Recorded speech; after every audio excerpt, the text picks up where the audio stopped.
In this lecture, I am going to talk about relationship between power spectrum and autocorrelation function.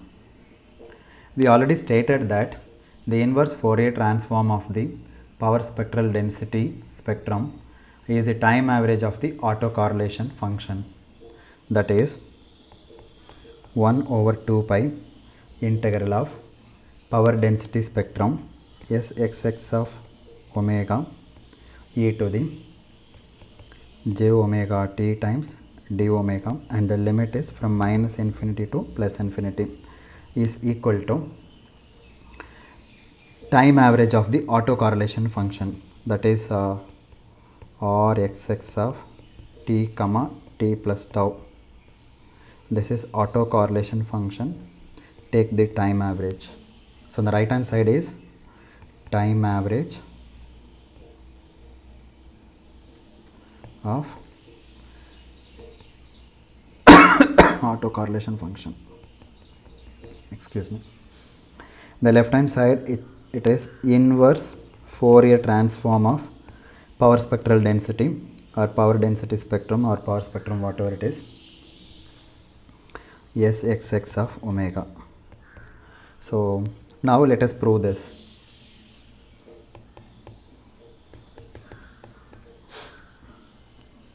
Now by definition, the power spectrum density is defined as follows. Sxx of omega is equal to limit t goes to infinity expected value of xt of omega mod square divided by 2t. Okay, where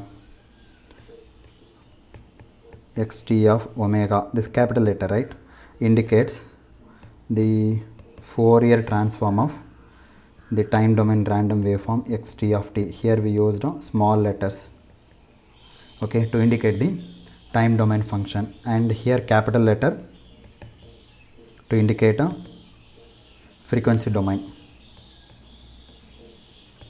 and a small letter for time domain.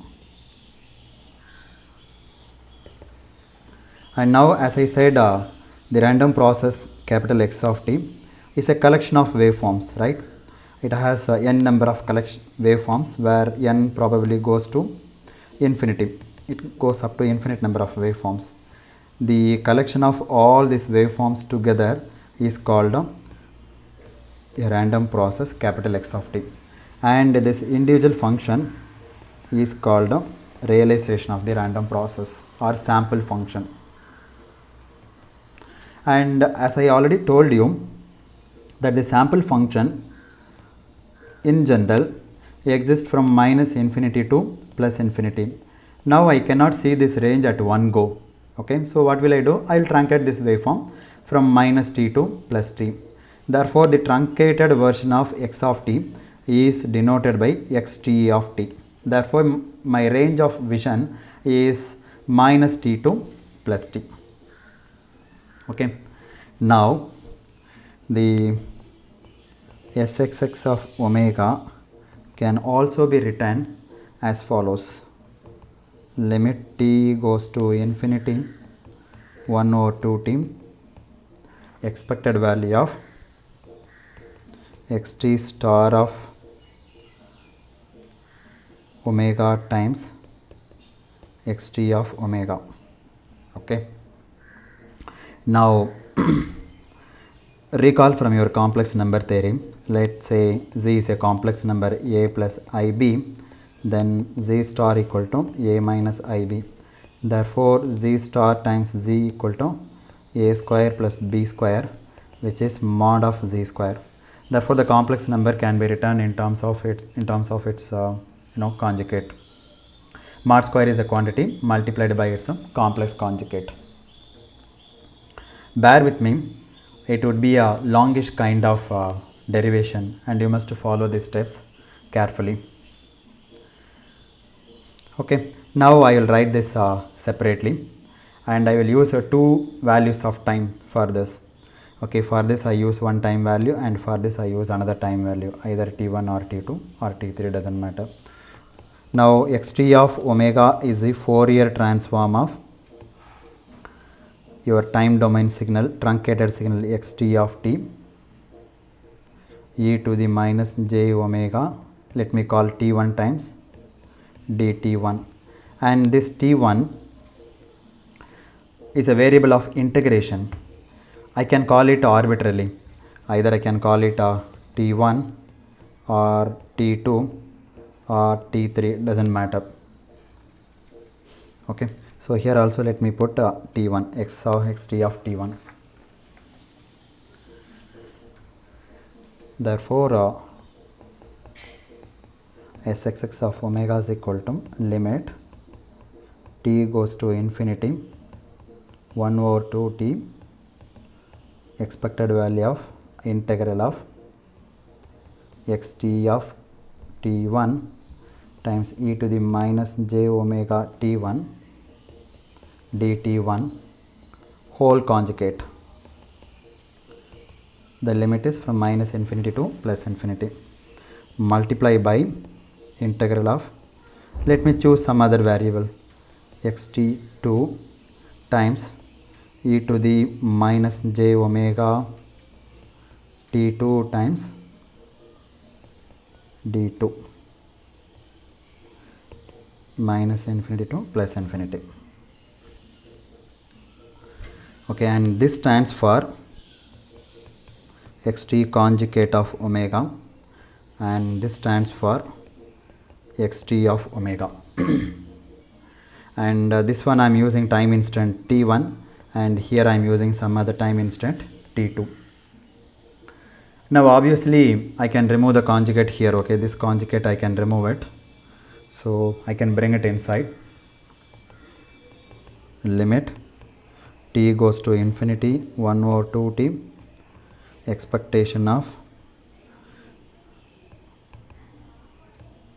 if I bring the star, xt1 conjugate e to the minus j omega t1 conjugate dt1 conjugate times xt t2 times e to the minus j omega t2 dt2. Now xt of t1 is a real quantity, and this becomes e to the plus j omega t1, and again this is real quantity. So therefore limit t goes to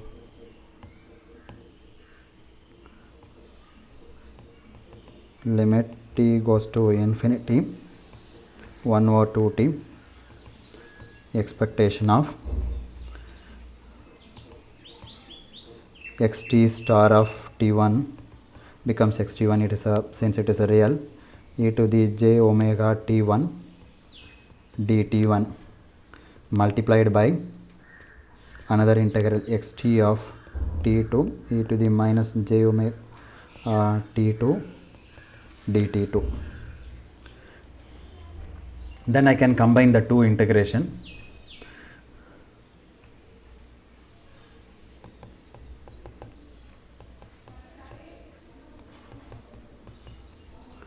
Expectation of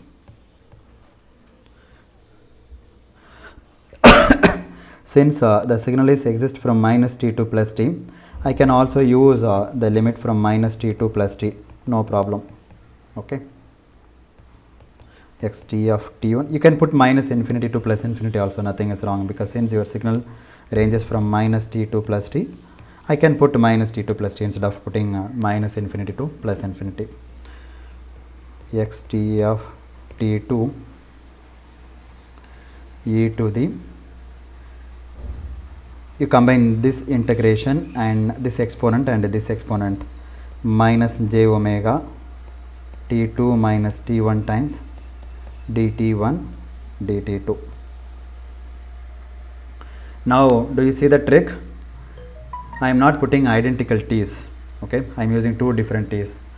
I am putting different t's, it doesn't matter because t1 and t2 are after all running variables, and therefore I can write this as follows. See, I am using different running variable for a very specific reason. Okay, you will see in a minute why we use a different running variable. Now what I do is I change the expectation over the ensemble. Okay, and here it is a function, a single function. So instead of single function, I will take over the ensemble. Ensemble means what?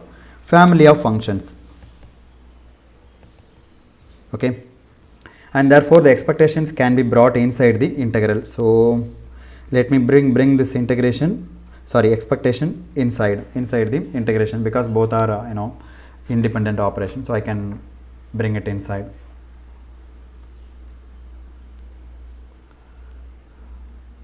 So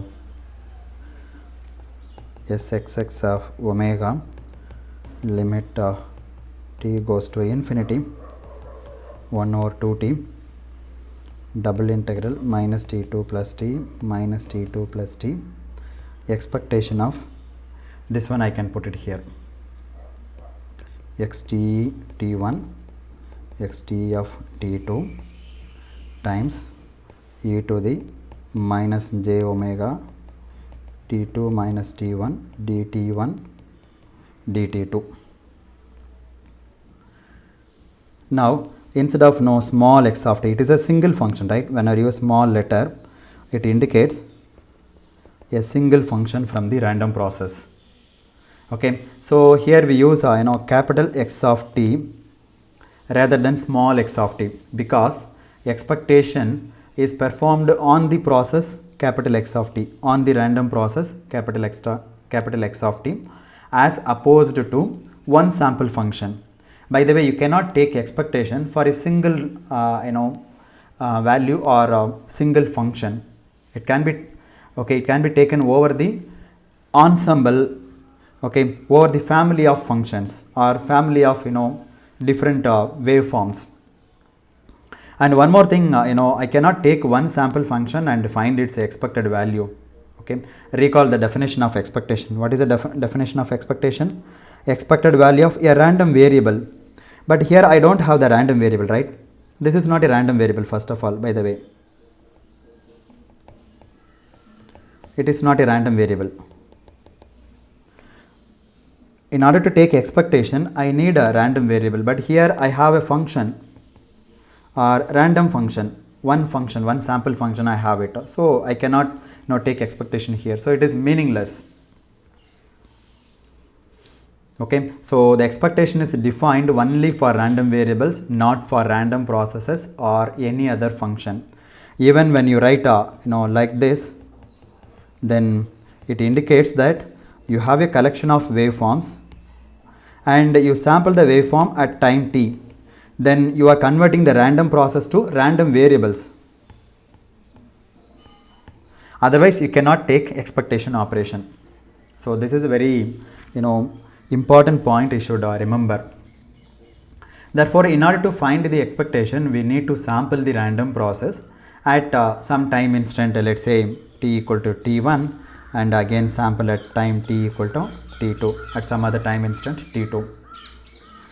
That is, once you do the sampling, you get a random variable, right? So this is my random process.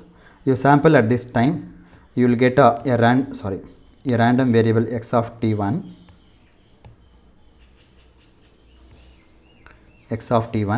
and here you get another random variable x of t2. For this random variable, you can take expectation, and this also you can take x of t2, or together you can take expectation, joint expectation. But straight away you cannot say like x of xt of t1 times xt of t2, and this one is meaningless, no meaning for this. Okay, so you do the sampling and then do the sampling at some specific time instant of the random process x of t, and then you'll get a random variable. Therefore, capital X of t indicates a random process, and x of t1 indicates sampled version of your random variable. Once you do the sampling, you will get a random variable. Therefore, x of t1 times x of t2, it has a meaning. Therefore, in this integration, let us replace by small xt of t1 and small xt of t2 by capital Xt of t1, capital Xt of t2. So, once you do that, then Sxx of omega is equal to limit t tends to infinity 1 over 2t double integral minus t2 plus t, the expected value of x of t1, expected value of x of t2. Either you can put t here or don't put, no problem. Anyway, the limit will take care. Okay, it is optional. Here subscript is optional.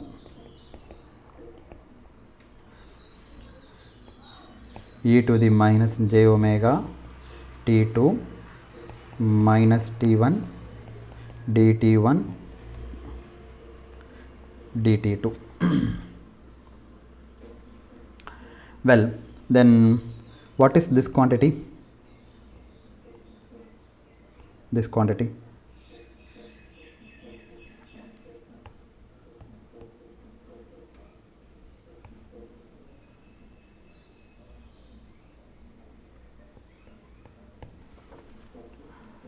don't you see that this is the autocorrelation function of the random process x of t as a function of t1 and t2. Okay, if the function is not stationary, non-stationary, therefore this guy is going to be the autocorrelation function, or xx of function of t1 comma t2. Okay, and this function is defined in the interval minus t not less than t1 and t2 less than capital T, and this is expected value of x of t1 times x of t2. So this is the autocorrelation function. So let me call this is equation number 2 and then substitute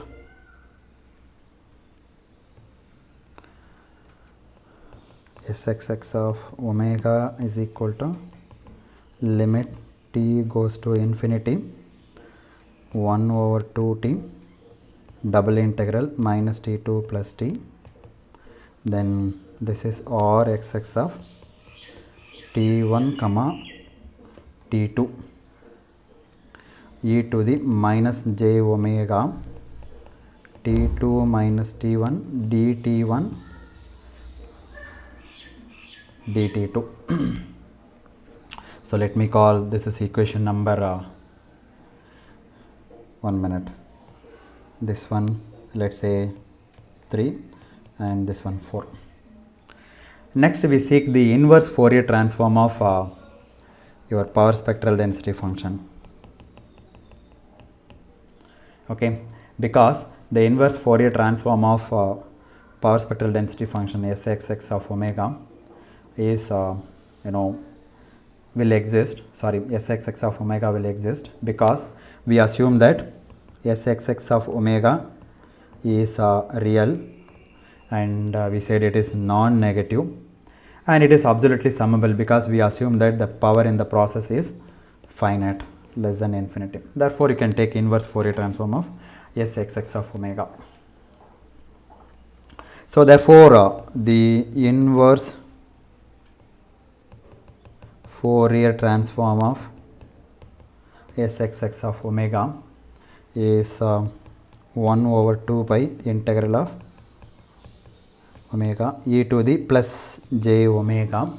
Let me use a different symbol instead of tau. Already I have t1 and t2, so let me use tau here. and d omega, and the limit is minus infinity to plus infinity. Okay, now substitute equation 4 in this one. Okay, so substitute equation A in equation 4. Sxx of omega, you know this expression, substitute this expression for here, Sxx of omega. So this is 1 over, it's a little lengthy expression, it is 1 over 2 pi integral of minus infinity to plus infinity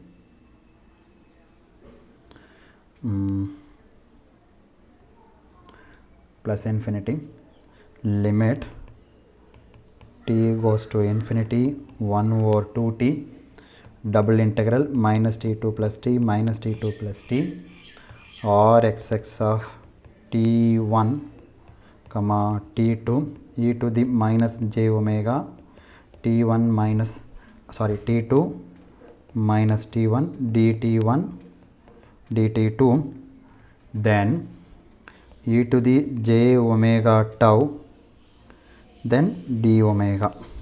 Okay, now what we do here is we put tau in order to avoid confusion, okay, with dt1 and dt2, then e to the j omega t2 minus t1. Okay, if I put some other t variable, then there will be some problem, so that is why we used tau here. Okay, so this is tau, so let it be as it is. Also the inverse Fourier transform of Sxx of omega will give you the autocorrelation function, which is a function of time difference tau for WSS random process, that is wide distance stationary random process. So now let t1 equal to t and t2 equal to t1, just for some simplification we are doing this kind of substitution. So wherever you find t1 substitute t, and wherever you find t2 substitute t1.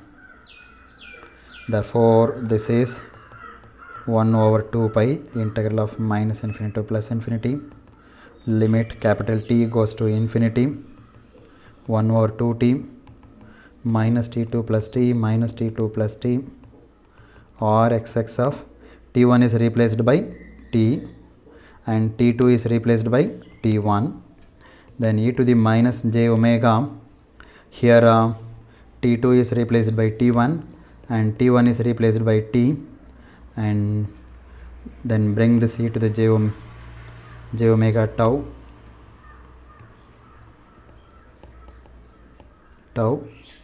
dt1, then dt1 becomes dt and dt2 becomes dt1 and d tau.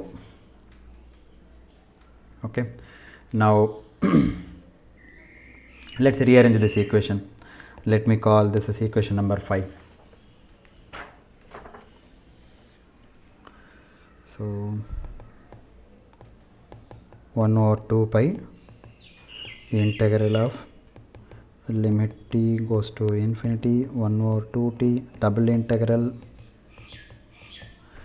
or xx of t comma t1 e to the minus j omega. You combine this guy and this guy. Okay, so let me write e to the plus j omega for simplification. So tau minus t1 plus t, then dt dt1 d tau. Now we recognize this guy. No, let me rearrange one more step. Let me write down one more step. So 1 over 2 pi integral of limit t goes to infinity 1 over 2t minus t2 plus t or xx of t comma t1 minus t2 plus t e to the j omega of tau minus t1 plus t times d omega dt1 sorry dt and dt1. Now we look at this integration, this one.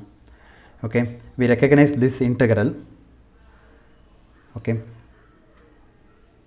that the impulse we recognize that this integral is going to be an impulse.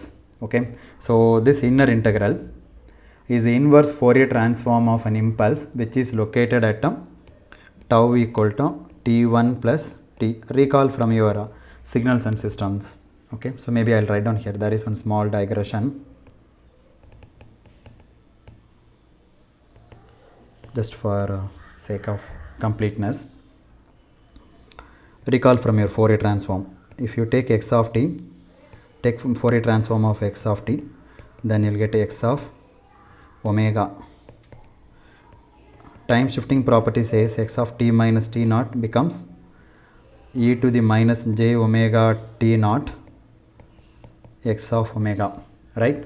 Now instead of x of t, you put x of t equal to del of t, because we know that del of t, if you take Fourier transform, you will get 1.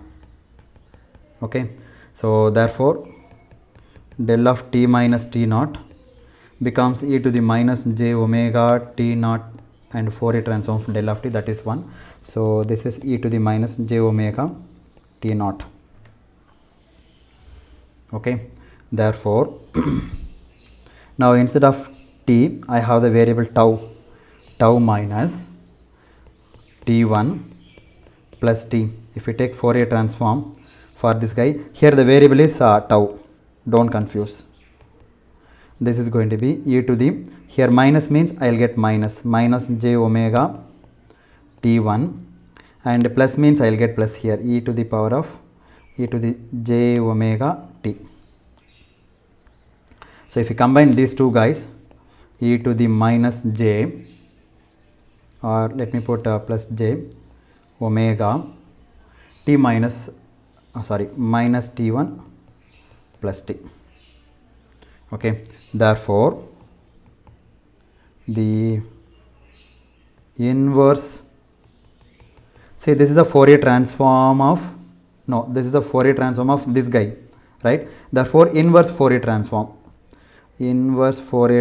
of e to the j omega minus t plus minus t1 plus t is del of tau minus t1 plus t. Okay, therefore this guy is del of tau plus, look at here, tau minus t1 plus t. So tau minus t1 plus t.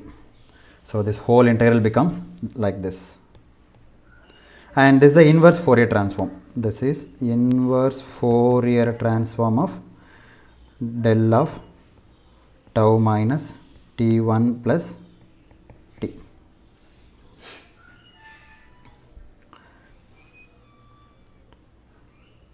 Therefore the next step is going to be 1 over 2 pi integral of, this is minus infinity plus infinity, limit t goes to infinity, 1 over 2t minus t2 plus t, or xx of t comma t1, and anyway that is del of tau minus t1 plus t, then e to the, that e to exponential has gone now, dt1 dt1 and dt, that's all. Now use the symmetry property of impulse, symmetry property of impulse, that is del of t is equal to del of minus t. So del of tau minus t1 plus t is equal to del of minus of this one. So that is going to be minus tau plus t1 minus t. So let me rearrange this. So t1 minus t minus tau. So this can be written here. So this is going to be 1 over 2 pi integral of limit t goes to infinity 1 over 2t integral r x of t comma t1 del of t1 minus t minus tau dt1 dt, and the limit is minus t2 plus t, and this is minus infinity to plus infinity. Now again use the definition of impulse, unit impulse, that is integral of phi t multiplied by del of t times dt, which is equal to phi of 0. Similarly, shifting property, phi t times del of t minus t naught times dt is equal to phi of t naught. Recall these properties from your signals and system course. Phi of t times del of let's say t minus 5, suppose some arbitrary value, if I take 5 times dt, which is phi of 5. By the same way, here I have t1 and doing the integration with respect to dt1. So therefore the whole integral is from here. Let me use some other color.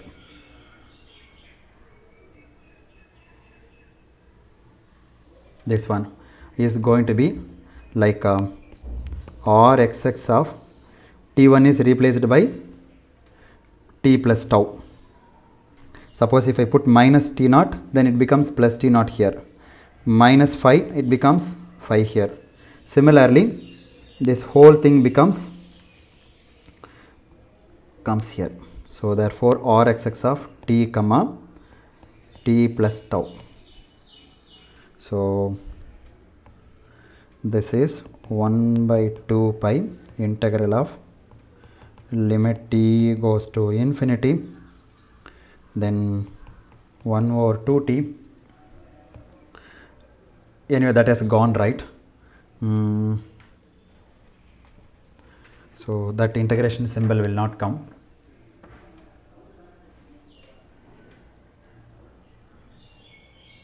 One minute, I did a mistake, I think.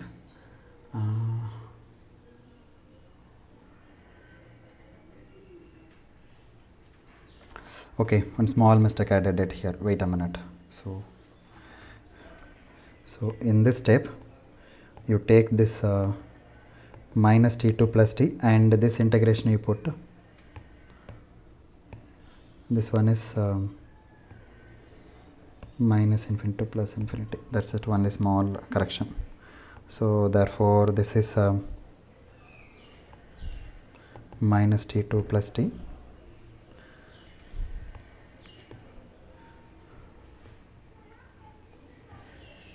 minus t2 plus t. Just it's a matter of rearrangement, that's it. Minus t2 plus t. Okay, the whole thing becomes r xx of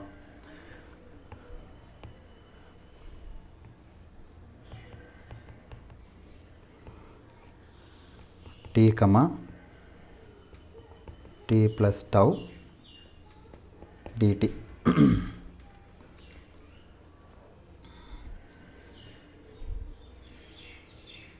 Since the limit comes inside, so this integration will come over here.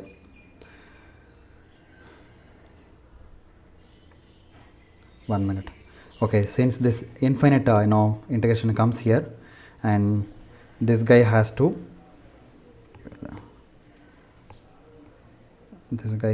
come over here. Okay, so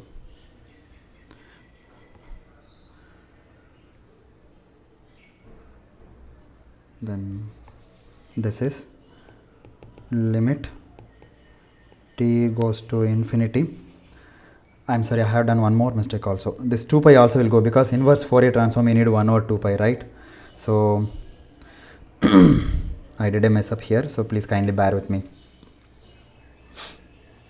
or else 1 minute, let me work out properly. So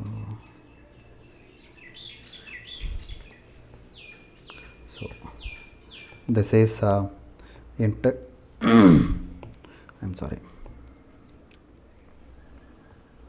limit t goes to infinity 1 over 2t double integral minus t2 plus t minus t2 plus t or xx of t comma t1, and you bring this integration here, this 1 over 2 pi also, 1 by 2 pi integral of minus infinity to plus infinity e to the j omega tau minus t1 plus t,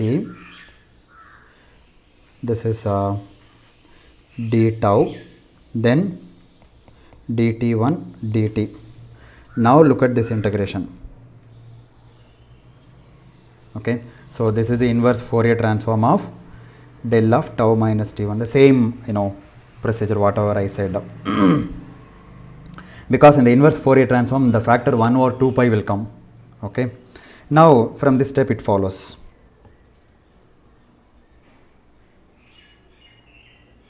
So it is going to be limit t goes to infinity 1 over 2t double integral minus t2 plus t, then or xx of t comma t1, and that is going to be del of tau minus t1 plus t dt1 dt. Now use the symmetry property. From the symmetry property you get this, and this one, so this del of tau minus t1 can be replaced by this guy, so that's what you got here. Okay, and now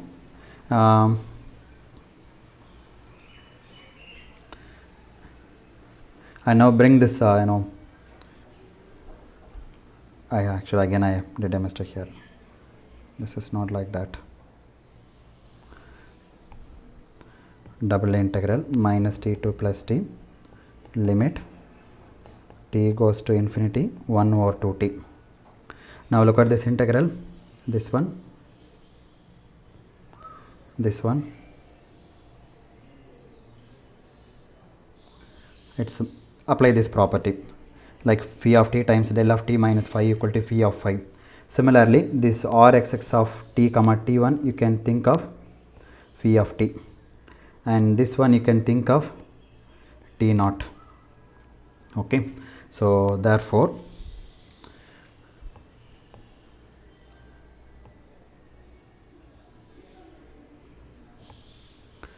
limit t goes to infinity 1 over 2t integral of minus 2t plus t, then that is going to be rxx of t comma t plus tau, and this dt comes here, dt, that's it. Okay, so I did some small mistake, so please kindly bear with me, I beg your pardon.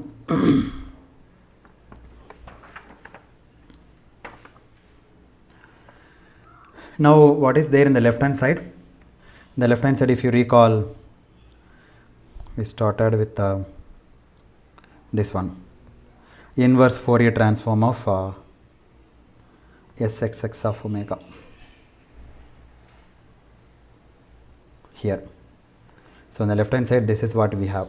Okay, so therefore left hand side 1 over 2 pi integral of sxx of omega e to the j omega tau d omega, the left hand side. In the right hand side you have this. Now don't you see, this is the time average of autocorrelation function, because in the right hand side what do you have here? You have autocorrelation function or xx of t plus tau. You integrate from minus t to plus t. Minus t2 plus t means what is the duration? 2t divided by 2t and take limit t to infinity, t to go to infinity. Therefore, the right hand side indicates time average of autocorrelation function or xx of t comma t plus tau. Okay, so therefore 1 over 2 pi sxx of omega e to the j omega tau d omega. By the way, this is a inverse Fourier transform of omega equal to, as I said, time autocorrelation function is denoted by a of r xx of t comma t plus tau. Okay, so sxx of omega is nothing but the Fourier transform of this function, autocorrelation function.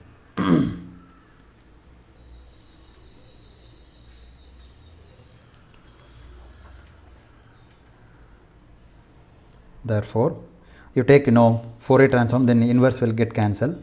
Therefore, sxx of omega is equal to Fourier transform of time average of autocorrelation function t comma t plus tau e to the minus j omega t times dt.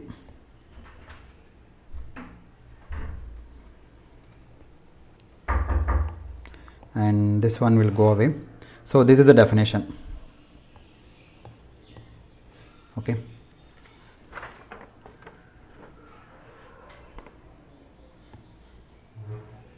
One second.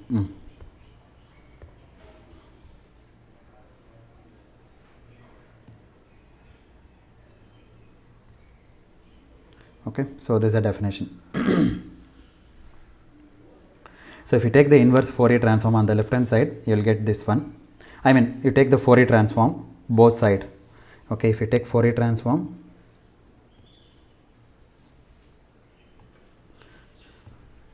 take Fourier transform on both side, then you will get sxx of omega on the left hand side. Then the right hand side you will get Fourier transform of your time average autocorrelation function. So therefore, sxx of omega is nothing but the Fourier transform of time average of the autocorrelation function. In this one, it shows that sxx of omega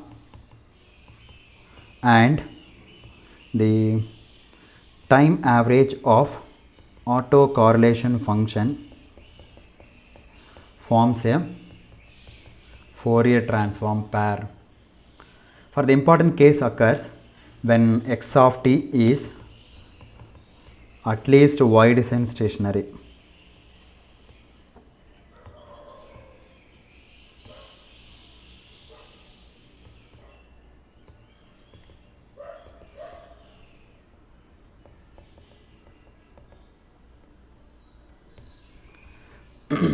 So when I say y descent stationary, then time autocorrelation function or xx of t comma t plus tau is equal to statistical average or xx of t comma t plus tau.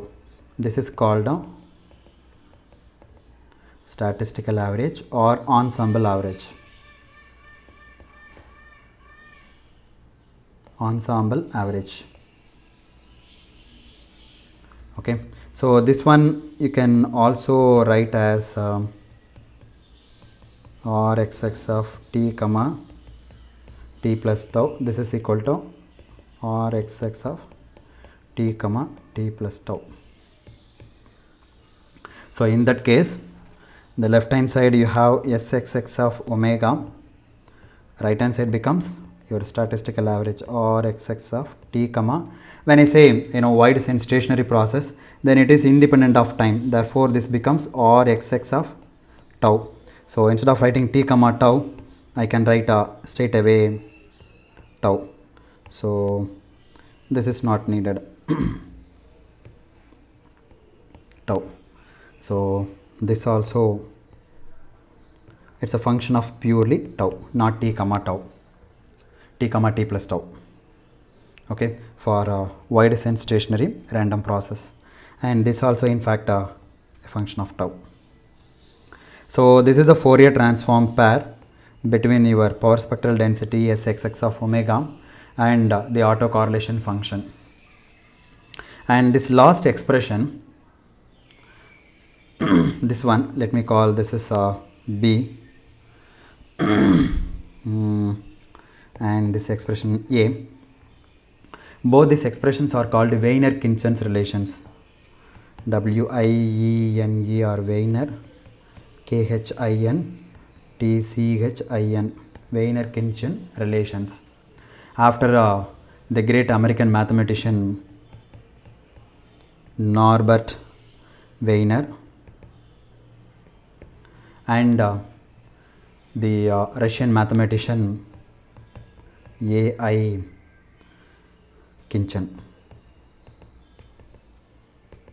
Okay, so this guy lived in the year from 1894 to 1954, and this guy 1894 to 1964. So it is named after them. And some more point I want to stress here.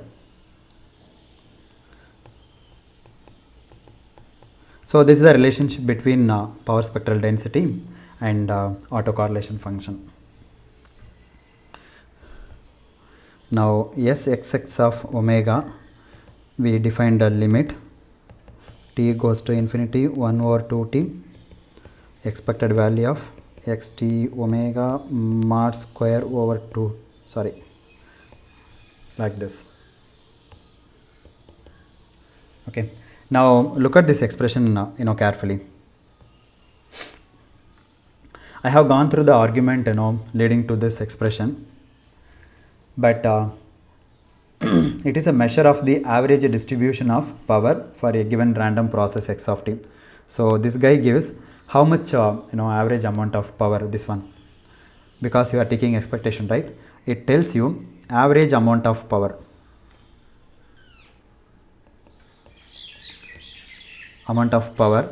with respect to the function frequency. Okay, so average amount of power for a given random process x of t in the frequency domain, not in the time domain.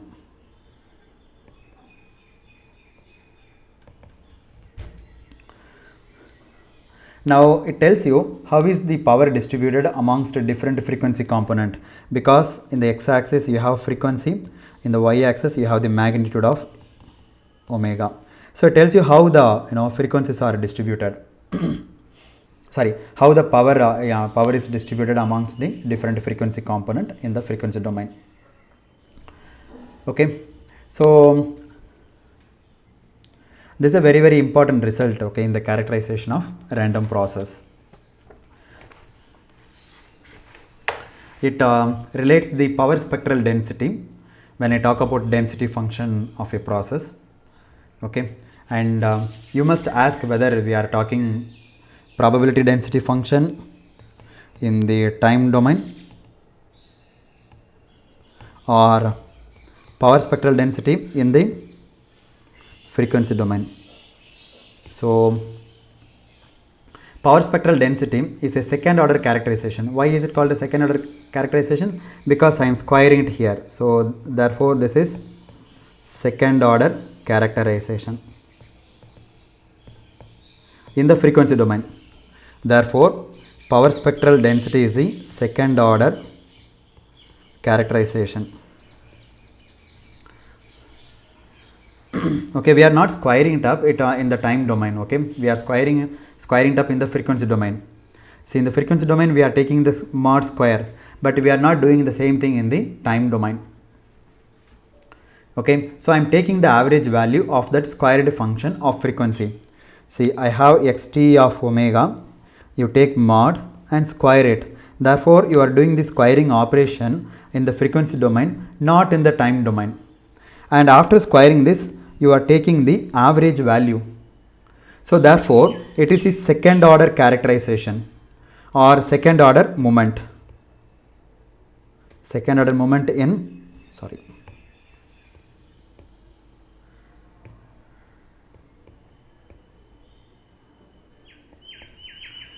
moment.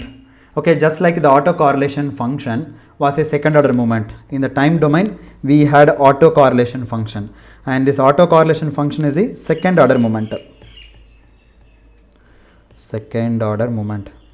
Recall from the moment generating function. See, I plus jth moment. Recall the definition. Expected value of xi, let's say x1i, x2j. When I equal to 1 and j equal to 2, then what will you get? You will get a expected value of x1 power 1, x2 power 1. So what is this? This is the autocorrelation function between the two random variables x1 and x2. Therefore here the power is 1 and here the power is 1. Therefore this is the second order characterization or second order moment of the random process in the time domain or second order moment. Okay, now in the time domain I have second order moment. In the frequency domain also I have second order moment. So therefore you can think somehow these two are matching each other. So we can relate these two guys. So if you look at it in this way, it must be natural to expect that these two second order movements must be somehow related. Therefore the autocorrelation function and the second order moment. What is the second order moment? Sxx of omega, because Sxx of omega is expected value of xt of omega mod square and limit 1 by 2 t, limit t goes to infinity. Therefore in the left hand side in the time domain I have second order moment in the time domain, and in the frequency domain also I have second order moment because squaring up the xt of omega. Okay, so and now we are saying similarly that this function and also second order moment characterization in the time domain somehow match in some sense. They are similar. Therefore it sounds logical that these second order moment descriptions should be related to each other, and that is the important result that we talked about. So they are related through each other by Fourier transform. So if you take Fourier transform of the autocorrelation function, you'll get a power spectral density, and that is a very, very important result. So it is possible to show that these two things, that is the we have shown it actually, the second order moment description in time domain, which is autocorrelation function, and the second order moment in the frequency domain, which is the power spectral density, or essentially Fourier transform pairs. That's what we have shown in this lecture. So in this lecture we shown that the Fourier transform of autocorrelation function is nothing but the power spectral density. These Fourier transform pairs are your result, which is very, very similar to what we used for deterministic signals. Only thing is here in deterministic case we take Fourier transform of the signal directly, but here we are taking the Fourier transform of the autocorrelation function, and this result is known by the name of Wiener and Khinchin's. Okay, so it is called Wiener-Khinchin's theorem. It is I'm sorry, W-I-E-N-E or Wiener, K-H-I-N T-C-H-I-N, Wiener-Khinchin's theorem. So this theorem says Sxx of omega forms Fourier transform of your autocorrelation function. So it essentially states that the power spectral density function of process x of t and the autocorrelation function of the process x of t are Fourier transform pairs. One determines the other. If you have power spectral density function, you can find out the autocorrelation function, or if you have, because it is a uniqueness property of the Fourier transform. Okay, so once you have the autocorrelation function, then you can go to power spectral density, and therefore in as much as the mean value function and the autocorrelation function are complete second order characterization of a random process. So this is the final note. You have mean value function,